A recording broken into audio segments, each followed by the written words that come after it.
Hi, I'm Nicole Lee with Health, Beauty, and More. I wanted to show you what I just picked up from a thrift store, three different ones, and they're actually quite lightweight, and there are these signs that you used to see on the walls of taverns and restaurants.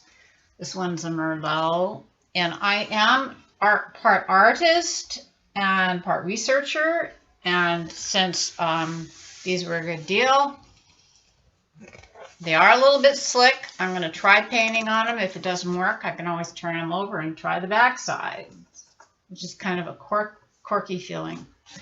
And that's really not why I wanted to do a video. I wanted to do a video because I went to Natural News, and Mike Adams has a report on robotics and how we're soon to find more and more robots, and they're going to be rising up to take care of jobs that the middle class have. 5 million jobs by the year 2020. That's the prediction. So that means the middle class will be obliterated pretty much because robots can use hands. Some of them will have one arm, some of them will have two. As long as it doesn't involve a lot of highly technical thinking or doing, physical activity, I think the robots will be able to do it. They aren't going to be so much into problem solving, but they can do menial jobs. And since more and more people have become dumbed down and robotic in ways that they don't really have to say much or think, they can just say, hello, what would you like to order? And just requires menial tasks. Those are the first jobs they'll probably be taken over by robots. Very impersonal, if you ask me. Anything that's involving solving problems, like in construction, where they have to get 2x4s and decide what size,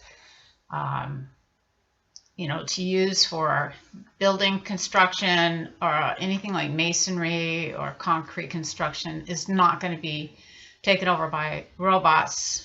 Any kind of retail jobs, cashiers, robots will probably soon be seen there in that arena. So if you have a job as a computer programmer, you'll probably be keeping that job. If you have a job as a marketer, you'll probably be keeping that job. If you have a job as a real estate agent, you'll probably be able to keep that job. But for many that struggle, with low wages, they're going to be struggling more, and they may even rise up and complain and do some protests in the near future when this happens, which could be quite quickly. If you're the owner of the software companies involved in the fulfillment of jobs operational by robots, well, then you're going to be a dominant force to be reckoned with, because they're going to be like the elitists, and they're going to be making fortunes. There will be apps required for purchasing to have a particular task being done, like mowing a lawn. There's an app for that. There'll be an app for,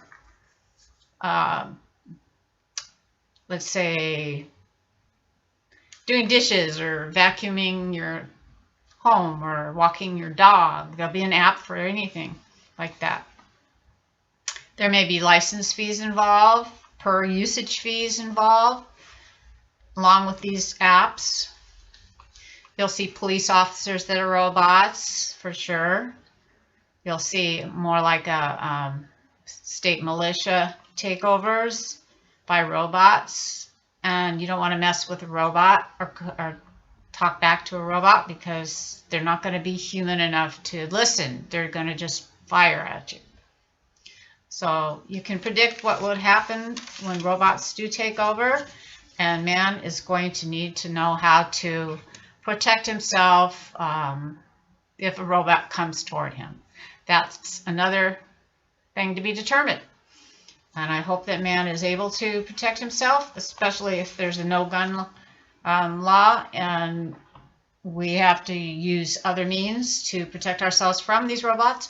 How are we going to destroy them? I think that's something to be looked into. So Mike Adams has a point there. I thought this would be a good thing to think about, good food for thought, and I hope you enjoyed this video, and will like, share, and please subscribe as well. Thank you for watching. Again, this is Nicole, Health, Beauty, and More. Good day.